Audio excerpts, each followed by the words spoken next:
மேரி இங்க பாரு, புரியாம ஓடுறியே. உனக்காக ஒண்ணு வாங்கிட்டு வரதான் லேட் ஆயிடுச்சு. எங்க வாங்கி தர? எனக்கு வயசு 16, சாப்பிட தெரியும். கையிலேயே கொடுங்க. நமக்குள்ள என்ன வயசு கணக்கு? உனக்கு 80 வயசானாலும் நீ எனக்கு குழந்தை, எனக்கு 80 வயசானாலும் நான் உனக்கு குழந்தை. எங்க வாங்கி தர?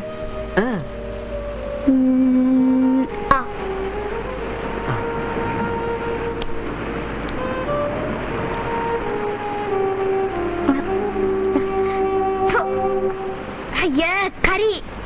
ஆட்டுக்கறி? மண்டை. இல்ல இல்ல, ஆட்டுக்கறி தான். ஏன் ஆட்டுக்கறி சாப்பிட மாட்டியா? கோழி? மீன்? ஏன் இதெல்லாம் உனக்கு பிடிக்காத?